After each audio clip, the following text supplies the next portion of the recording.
There are moments in life when you feel something stir within you, almost like a whisper in the background of your awareness. You're sitting quietly, perhaps reading, perhaps walking, or even doing the most ordinary thing, washing the dishes, folding your clothes, and suddenly there is a shift, a subtle warmth that wasn't there before. It's not dramatic, not overwhelming, but it's unmistakable. You can't explain it, and yet you know it. It's as though a presence has brushed against your soul. Now, many people will dismiss such things as mere imagination, the mind playing tricks. But notice carefully, when that moment comes, there's a texture to it, a softness. It doesn't feel invented. It feels like it arrived uninvited, carrying with it a quiet certainty. What we often overlook is that thought itself is not confined to the privacy of our own heads. Every thought carries energy, and energy, as you know, cannot be destroyed. It only moves, it only transfers, it only transforms. When someone holds you in their mind with feeling, whether with care, longing, or simple affection, it's not locked away inside them. It radiates outward like light through an open window. And when you are attuned, when your spirit is sensitive, you feel it. You don't necessarily know what it is, but something in you is awakened. God works through these subtleties because the divine seldom shouts. Instead, it whispers, it pulls gently on the thread of your being, letting you sense that you are not alone, that someone somewhere has turned their thoughts in your direction. Perhaps you suddenly think of them in return, or perhaps you don't know who it is at all, but the experience itself is a signal. It is a quiet conversation of souls orchestrated by a higher hand. And the beauty is, it often happens without a word being spoken. Consider how often you've had someone pop into your mind for no reason at all. You haven't seen them in months, perhaps years. You're not scrolling through photographs. You're not reminded by a place or a sound. You simply feel them. And not long after, you discover they were thinking of you at the very same time. Coincidence, we are far too quick to use that word. There are no coincidences in the deeper order of things, only patterns too intricate for us to measure. What you sense in those moments is the pull of energy, a subtle current moving through the unseen world. It is as real as the tide that moves the ocean, as real as the wind that stirs the trees. We don't see the wind, but we feel its touch. In the same way, when someone thinks of you with depth and sincerity, you feel that invisible breath across your soul. And sometimes it is God's way of reassuring you that you are remembered, you are connected, you are loved, often in ways you cannot see. So, rather than doubting these moments, lean into them. Allow yourself to recognize that this subtle pull is not random. It is not madness or fantasy. It is the universe under divine orchestration showing you that you are part of a larger fabric, a network of hearts that speak in silence. To ignore it is to turn away from a language that has been spoken since the beginning of time. The language of spirit. The mind may try to rationalize it away. It will say, oh, it's nothing, just a trick of memory, a passing mood. But the soul knows better. The soul feels what reason cannot contain. That is why these moments move you, why they carry a certain weight, even though you cannot explain them. The very fact that they defy explanation is what makes them true. So the next time you feel that uninvited warmth, that subtle nudge, remember that you are not imagining it. You are experiencing a sign, a quiet gift. Someone, somewhere has reached for you in thought, and God has allowed that signal to reach you. And in that instant, across time and space, two hearts have touched. And that, my friends, is no small thing. It is a reminder that even in silence, you are never forgotten. There are times when the signals are not felt as a gentle warmth or presence, but rather as a sudden rise of emotion that seems to come from nowhere. You might be moving through your day with no reason at all to feel joy, and yet there it is. A smile creeps across your face, your chest feels lighter, and you sense a peculiar happiness that you can't tie to any particular cause.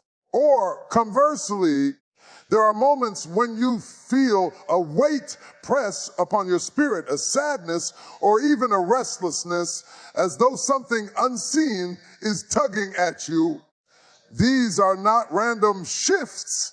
They are echoes of another person's thoughts resonating within you like ripples spreading through water. You see, emotion is not bound by the walls of the body. Just as thoughts carry energy, emotions carry a frequency. They extend outward, invisible yet undeniable, like waves moving through the air. And when someone is thinking of you with intensity, whether with love, longing, or worry, their emotion travels. It does not always arrive with clarity. You may not immediately know whose feelings you are sensing, but it arrives nonetheless. It's a kind of resonance. One heart vibrates, and another, attuned to it, begins to vibrate in return. And think about those moments when you suddenly feel a peace that you can't account for. Everything around you may be chaotic, yet within you feel calm, as if someone somewhere has wrapped you in their silent blessing.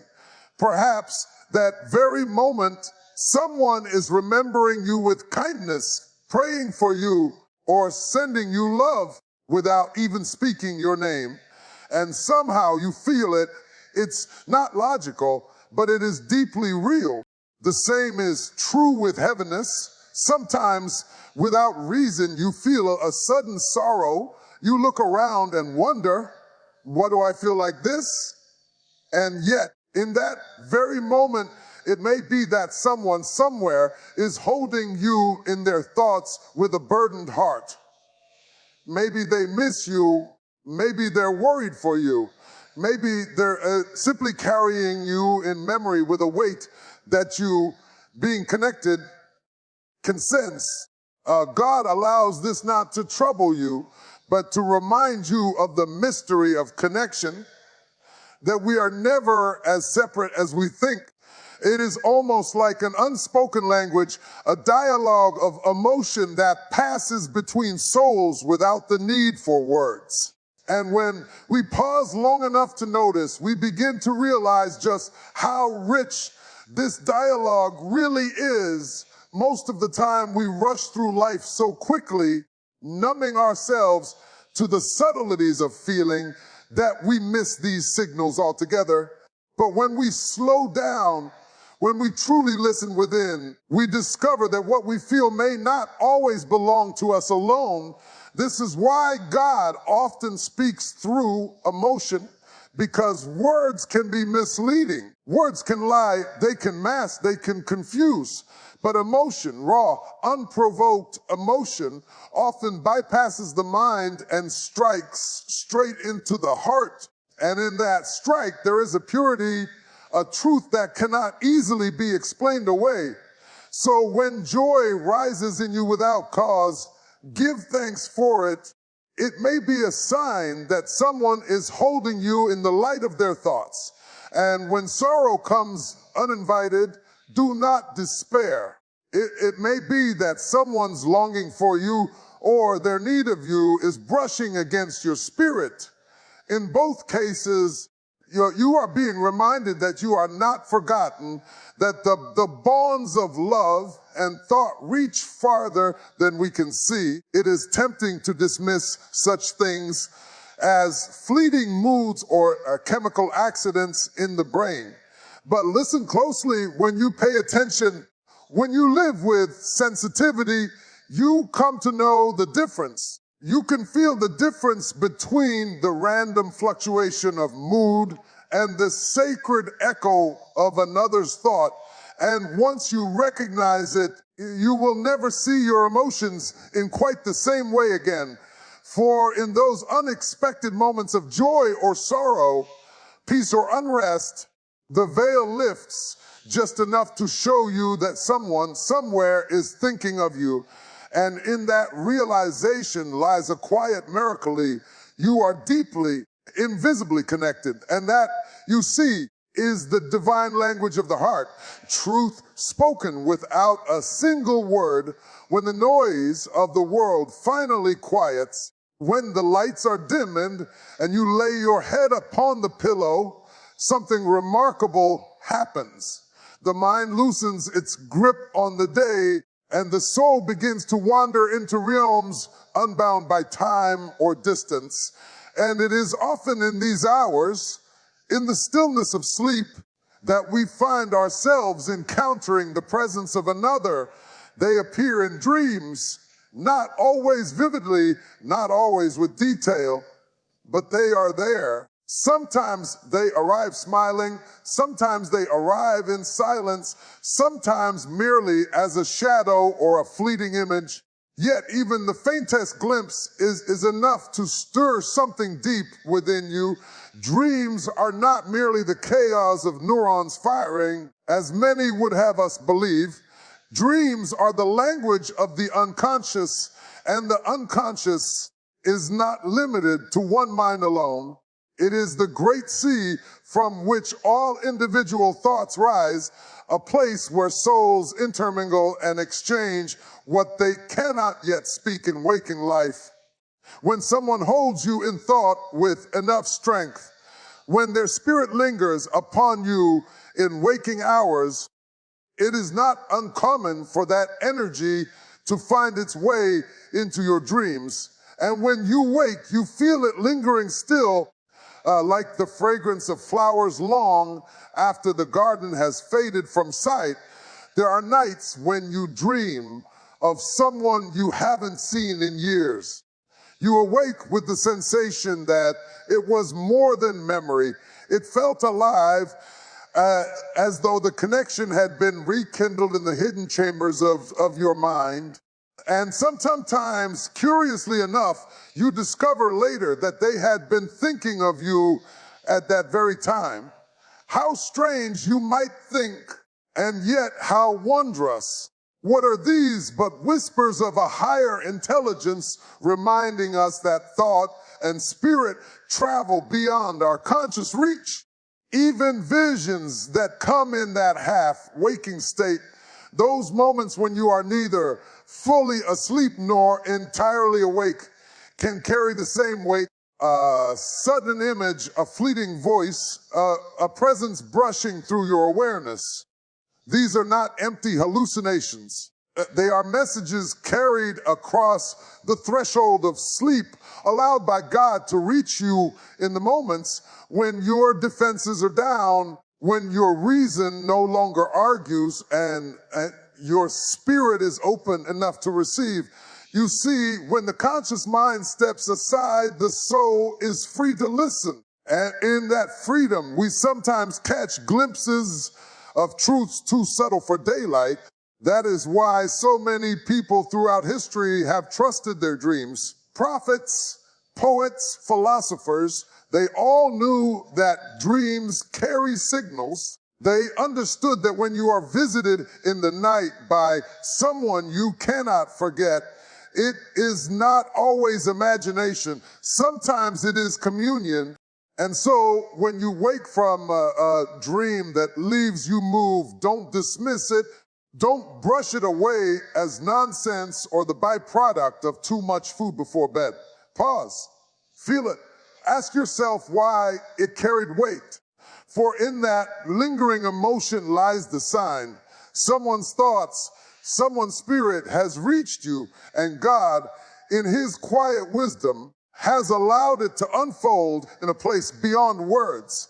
This is why many of us wake from such dreams with an unshackable sense that it meant something. We don't always know what it means, but we know it mattered. That knowing is itself the message.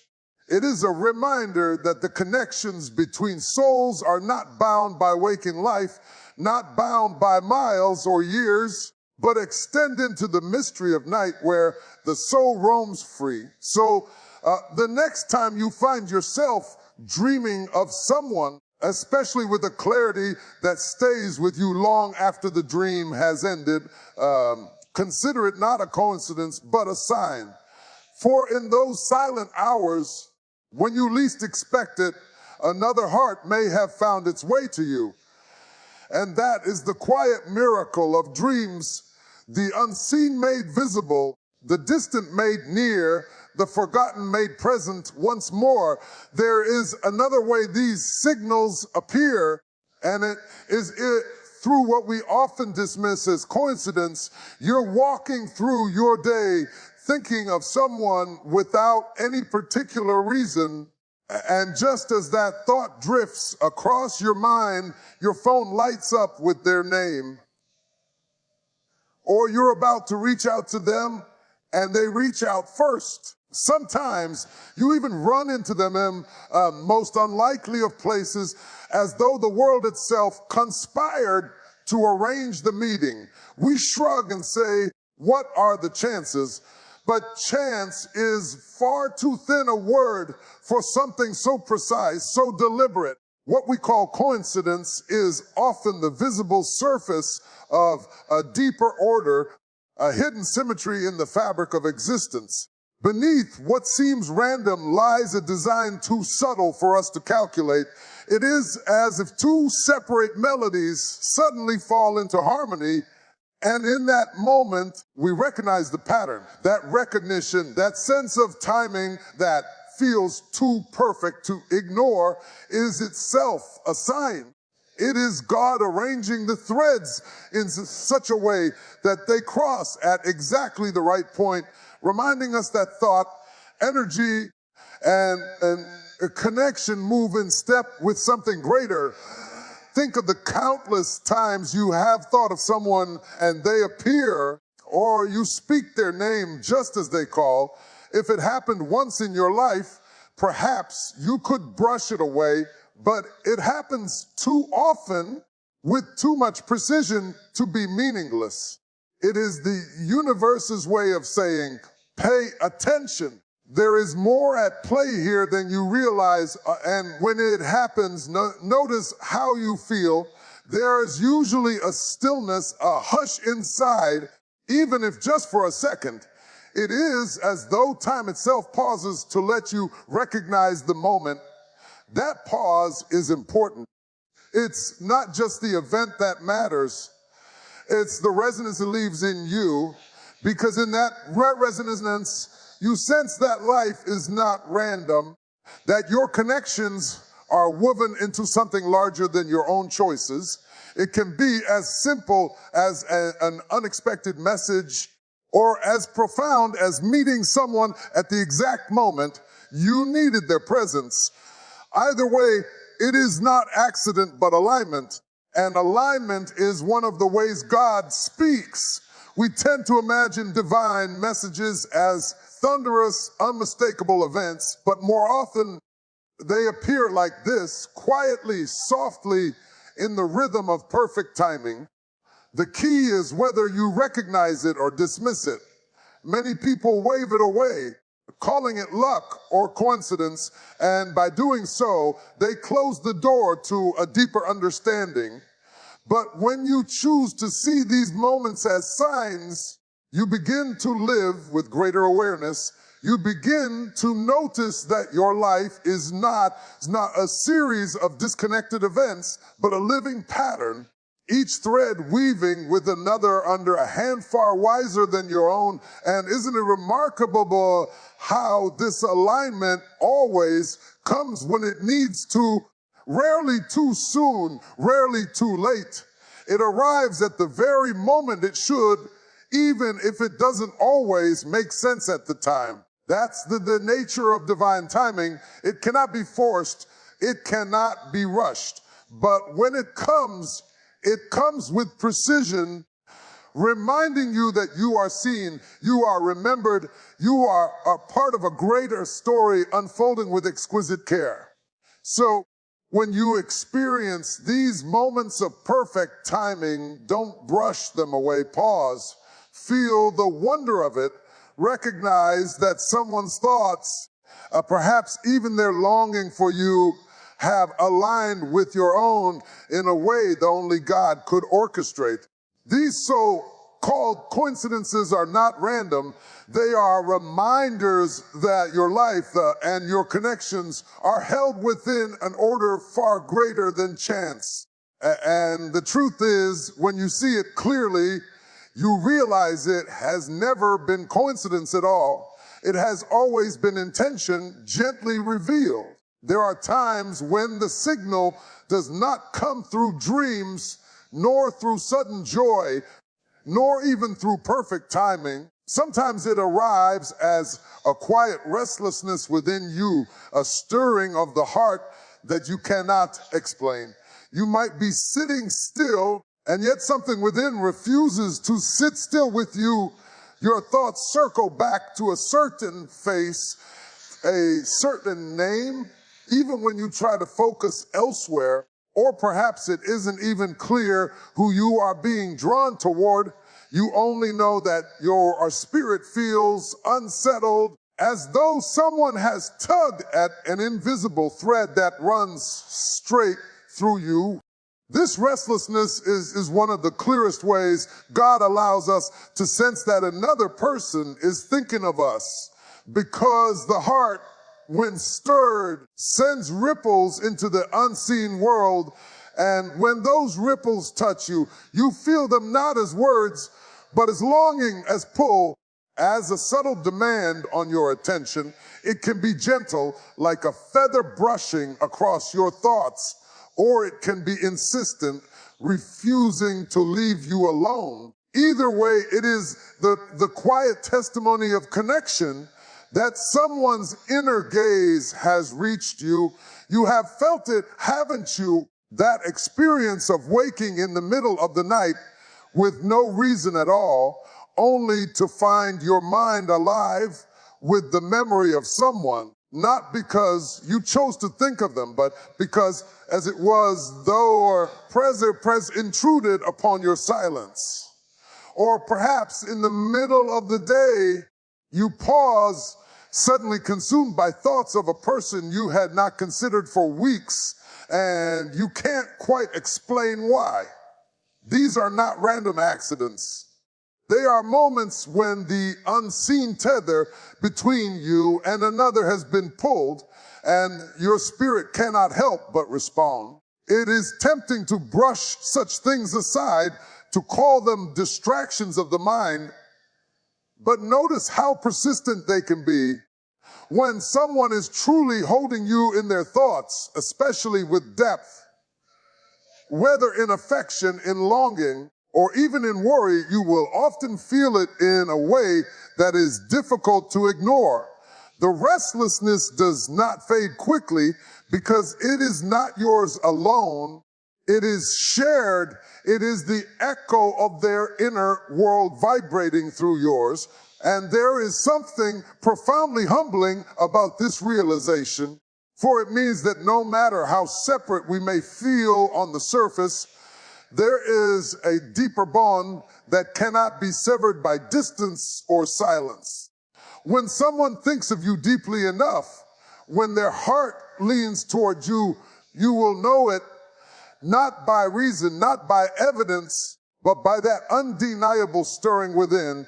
It is in those moments that you are reminded of how vast and mysterious the human spirit really is. We like to think of ourselves as contained within the boundaries of our skin. Yet again, we are shown that our being extends far beyond. We touch one another in ways invisible, and sometimes that touch awakens a restlessness in the heart. So the next time you feel it, that persistent sense of being drawn to someone, that subtle unease you cannot explain, don't rush to dismiss it. Don't force it away. Listen to it.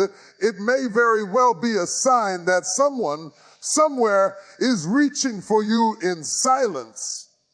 And God, in his quiet wisdom, has allowed their thoughts to brush against your soul.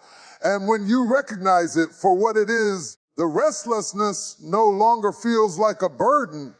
It becomes a gift, a reminder that you are connected, that you are remembered, that even in the invisible world of thought, you are never alone. Because sometimes the tug you feel within is not your heart speaking, it is theirs. At the heart of all these signs, whether it comes as a sudden warmth, a surge of emotion, a dream, a coincidence, or a restless stirring, there is one essential thread that ties them all together: confirmation. For even though these signals are powerful, they can be subtle, and the mind is quick to question, quick to doubt. Was it real? Was it only my imagination? Did I simply make it up? And so we are left wondering. This is where prayer becomes not only important, but vital. Because prayer is not just about asking, it is about listening. It is about quieting the noise of the mind so that you may hear the whisper beneath it. And when you bring your uncertainty into that silence, when you say, God, is this truly a sign? Is this truly someone reaching for me? Something remarkable happens. You are met not with a thunderclap, not with an overwhelming voice, but with peace. And that peace is the answer. It may not tell you every detail, but it tells you what you need to know, that what you felt was not an accident, that what brushed against your spirit was indeed real. It may come in the form of a stillness that suddenly washes over you, calming your questioning. It may come in the form of scripture that speaks directly to your situation, as if it were written just for you in that moment. It may even come in the form of a sense of knowing, a clarity that needs no proof because it resonates too deeply to be denied. That is confirmation. And it is God's way of drawing a circle around the sign, of saying, Wes, pay attention. This matters. And if you reflect upon your life, you will see how often this has happened, how often a thought, a dream, a feeling seemed uncertain until you brought it to prayer, and then slowly the fog lifted and you knew, not because anyone told you, not because you found evidence, but because God gave you the one thing that cannot be faked, inner peace. It is easy to overlook this because in our modern world, we are trained to trust only what can be measured, weighed, and explained. But the deepest truths are rarely measurable. They do not arrive with charts or statistics. They arrive as an unshakable stillness in the soul. And when you feel that stillness, you no longer need to argue with yourself. You simply know. That is why these signs are never meant to stand alone. They are invitations. Invitations to step into prayer, into awareness, into dialogue with something greater than yourself. Because without that dialogue, the signs may pass you by unnoticed, or worse, they may leave you confused. But when you bring them into the light of prayer, they reveal their true meaning and the confusion dissolves. And here is the most beautiful part. When God confirms a sign for you, it is not only for your reassurance, It is also a reminder that you are not walking through life blindly, that the connections you feel are not illusions, that your place in the great tapestry of existence is not random. You are guided, you are seen, and you are woven into the lives of others with intention and care. So whenever you feel that subtle warmth, that sudden emotion, that dream, that coincidence, or that restless stirring, do not ignore it, but also do not cling to it in doubt. Instead, carry it into prayer. Ask, listen, and wait. For in the stillness, God will meet you. And when he does, you will know that you were not imagining it. You will know that someone's thoughts truly reached you, and that the connection was not only between you and them, but between you, them, and the divine presence that binds all things together. And once you know this, truly know it, something changes. You walk with greater confidence. You notice more. You trust more.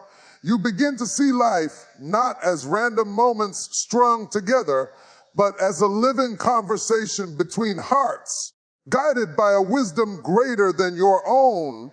And the final realization is this: every sign, every whisper, every stirring has only ever been pointing you to one truth, that in this vast and mysterious world, you are never, ever alone.